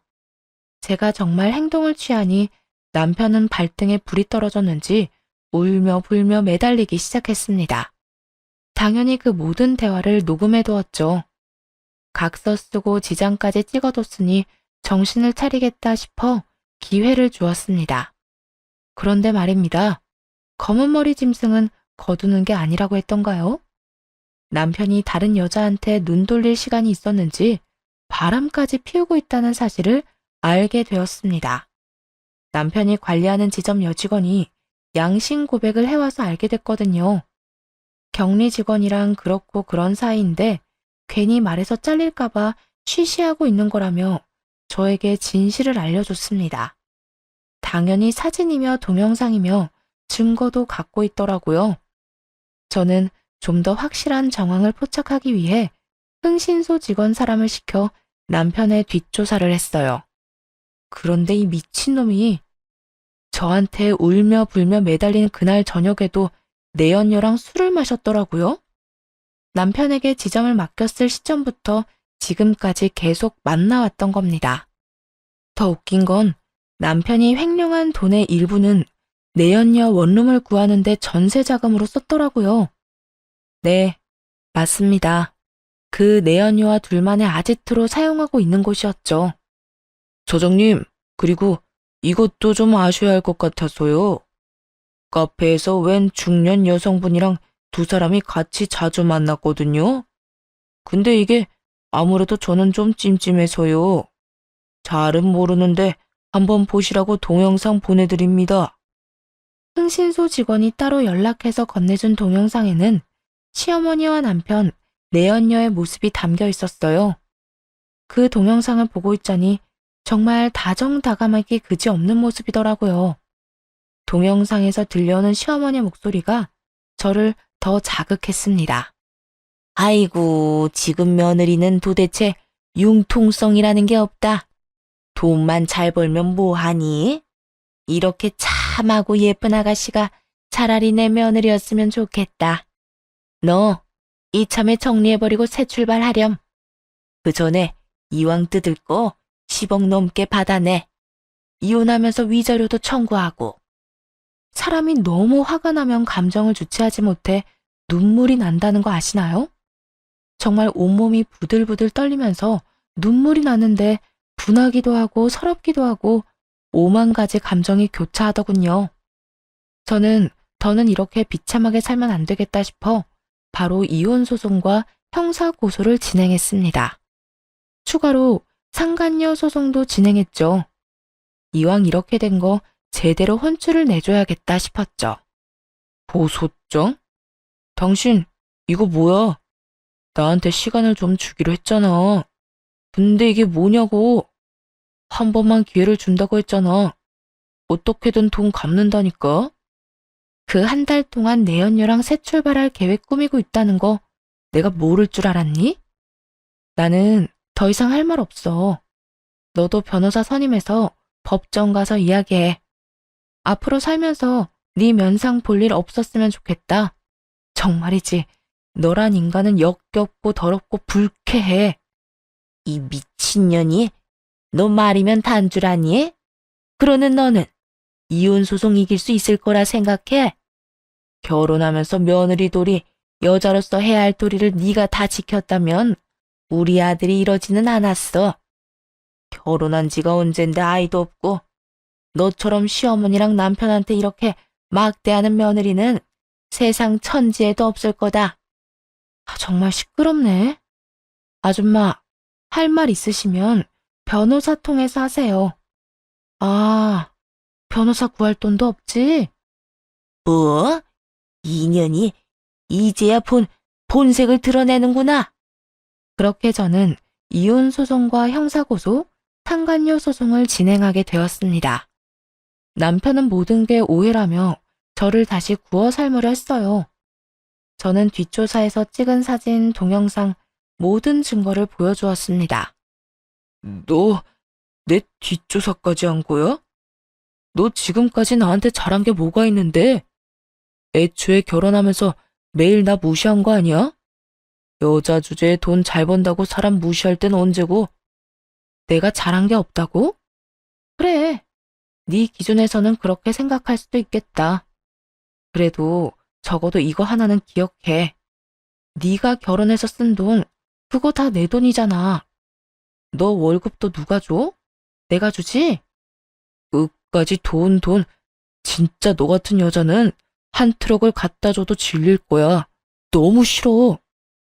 누가 할 소린데? 내일 모레 40이면 제발 철 좀 들어. 이 덜 떨어진 새끼야. 내가 인생에서 가장 후회하는 게 뭔지 알아? 너 같은 거지랑 결혼해서 시간 허비한 거랑 돈 낭비한 거야. 너만 아니었으면 내 인생 이렇게 되지도 않았어. 그래, 내가 나쁜 놈이지. 그래, 내가 나쁜 놈이다. 그걸 이제 알았니? 넌 제정신 아니야. 아무래도 깜빵에 들어갔다 나와야겠다. 너랑 너희 엄마 조용히 손잡고 들어갔다 몇 년 반성하고 나와. 그래, 해볼 테면 해봐. 나도 너 고소해버릴 거야. 너 지금 내 뒷조사하고 다닌 거 이거 명예훼손이거든? 너도 콩밥 좀 먹어봐. 남편의 적반하장의 태도에 코웃음을 좀 쳤더니 저를 명예훼손죄로 고소하겠다더군요. 당연히 남편이 고소한 건 터무니없는 말뿐이어서 아무 일도 일어나지 않았고 저는 모든 소송에서 승소했고 위자료로 3천만 원을 받았습니다. 그리고 남편과 시모가 횡령한 회사 돈은 10년에 걸쳐 갚으라는 법원의 판결이 있었죠. 매달 125만 원씩 10년 동안 갚아야 하는데 단 한 번이라도 늦거나 입금이 늦어지면 바로 법적 조치해 버릴 겁니다. 솔직히 더러운 돈 안 받아도 그만이었지만 저와 다른 동료들이 피땀 흘려 일궈낸 회사 돈이기 때문에 안 받을 순 없겠더라고요. 모든 일이 마무리되고 결국 남편을 신혼집에서 내쫓았습니다. 남편이 회사를 운영하는 줄 알았던 내연녀는 아무것도 없는 거지 남편을 만났고요. 저는 이삿짐 센터를 불러 남편의 흔적이 조금이라도 있던 더러운 물건은 모조리 포장해서 시댁으로 보내버렸습니다. 그 뒤로 남편은 돈 갚을 능력이 되지 않아 결국 공금 횡령 혐의로 징역 2년을 선고받고 구치소에 수감되었습니다. 제 돈으로 온갖 사치를 부리던 시모는 하나 남은 자금줄이 끊기니 그대로 주저앉으시더군요. 나이가 있다는 이유로 집행유예가 선고되었고 한 푼이라도 마련해야 한다며 건물 청소 일을 시작했어요. 유일한 재산이었던 집도 가압류당했고 시모와 시누이는 남편이 마련한 반지하 방으로 들어가서 살게 되었습니다. 내가 그동안 정말 잘못했다. 시누이 곧 결혼도 해야 하는데 그때까지만 봐주면 안 되겠니? 우리가 무슨 힘이 있다고. 제발 얘 시집만 무사히 보내고 내가 어떻게든 나머지 돈은 마련할 테니까 한 번만 봐주라. 응? 그렇게는 못하겠는데요. 시누이랑 결혼하려는 그 남자도 참 불쌍하네요. 처가 될 집이 사기꾼 거지 집안인 것도 모르고. 저는 법원 판결 나온 대로 할 겁니다. 받을 생각도 없어요. 너 너무한 거 아니니? 조금의 정이라도 남아있다면 배려 좀 해주라. 그래도 내가 너 시어머니였는데 이런 식으로 나오면 나도 기분이 좀 그렇구나. 지금 기분 타령하실 때가 아닌 것 같은데요. 제발 말이 되는 소리를 좀 하세요. 이제 와서 제가 왜 아줌마 사정을 봐줘야 하는데요. 어차피 이제 남남이고 이 정도면 제가 인내심 끝판왕인 건데 한 번만 더 저 자극하시면 저도 가만히 안 있어요. 저한테 너무한다고 생각하지 마시고 그동안 그쪽 아들이랑 아줌마가 한 행동도 좀 살펴보시고요. 이참에 벽에 머리 박고 반성까지 하면 더 좋겠네요. 저는 며칠이고 찾아와 매달리는 시모를 오질게 대했습니다. 자꾸 며느리돌이 정 어쩌고 하시는데 제가 조금이라도 그런 게 남아있으면 이렇게 했겠어요? 시모가 다녀간 자리에 저는 소금까지 뿌려버렸습니다. 나름 국산 천일염이라 마지막까지 좋게 대우해줬다 생각해요. 그렇게 2년의 세월이 훌쩍 지났고 그놈은 결국 형량을 다 채우고 출소했더군요. 이사해버리는 바람에 만나질 못하니 회사에 찾아오더라고요. 여길 어디라고 와? 벌써 형량 다 채우고 나온 거야? 시간 참 빠르다. 그나저나 반성은 많이 했나 모르겠네. 당신 없는 2년 동안 나 반성 많이 했어. 내가 얼마나 모자란 놈이었는지 잘 알겠더라. 그래서 말인데 나 새 삶으로 태어났으니까 우리 다시 시작해보는 건 어때? 내가 정말 잘해줄게. 내가 미쳤니? 너 대가리에 총 맞았어? 교도소 다녀오더니 뇌가 어떻게 됐나 본데. 내가 너랑 재결합할 일은 죽어도 없을 거야. 그런 시답지 않은 말 할 거면 당장 꺼져. 앞으로 보지 말자고 내가 분명히 이야기했을 텐데. 지금 경찰 불러서 스토킹으로 한 번 더 콩밥 먹여줘? 그러지 말고 내 이야기 좀 들어봐. 내가 널 얼마나 보고 싶어 한 줄 알아? 내가 너한테 접견 신청을 얼마나 많이 했는데 그걸 다 거절해? 내게 변명할 기회는 줘야지. 지금 뭐라고 했니? 변명? 하당치도 않아. 내가 이미 기회는 여러 번 준 걸로 아는데 내가 마지막이다 생각했을 그날도 너는 그년이랑 놀아나면서 시시덕거렸어. 잊었니? 같이 웃고 떠들 땐 좋았지? 그런데 어쩌냐? 너 아무것도 없는 개털이잖아. 내가 누구 때문에 이렇게 된 건데 이게 다 너를 사랑해서야. 네가 어떻게 나한테 이래? 어디서 개가 짖니? 정신이라도 차렸으면 불쌍해서 밥값이라도 쥐어보내려 했는데 에라 아깝다. 넌 그냥 조용히 꺼져. 밥값도 아깝게 하는 재주가 있네. 다시는 보지 말자. 그놈은 자기가 많이 반성했다며 다시 잘해보자고 헛소리를 짓거리는데 경찰 불러 내쫓아버렸습니다. 그러고는 바로 접근 금지, 통신 제한, 주소록 열람 제한을 걸어버렸어요. 정말 끈질겨도 이렇게 끈질길 수가 없었습니다. 정말 기생충이 따로 없었죠. 그렇게 한동안 잠잠하더니 아예 연락이 끊겨버렸습니다.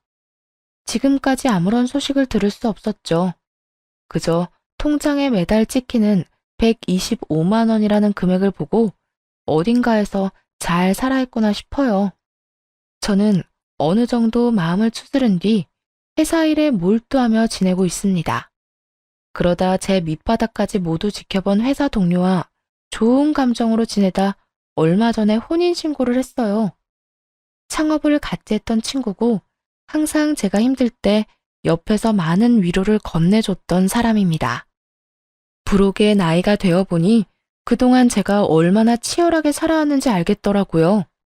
그런 저를 잘 달래주고 앞으로도 함께 많은 시간을 헤쳐나갈 좋은 사람을 만나 얼마나 다행인지 모릅니다. 참 피곤하고 고단하고 다사다난했던 제 결혼 사연은 여기까지예요. 고생을 많이 해서 그런지 앞으로는 행복하고 즐거운 일만 가득했으면 좋겠습니다. 그런 의미에서 오늘은 그 친구와 오붓하게 자주 가던 고깃집에서 삼겹살에 소주 한잔 해야겠습니다. 지금까지 제 사연 들어주셔서 감사합니다.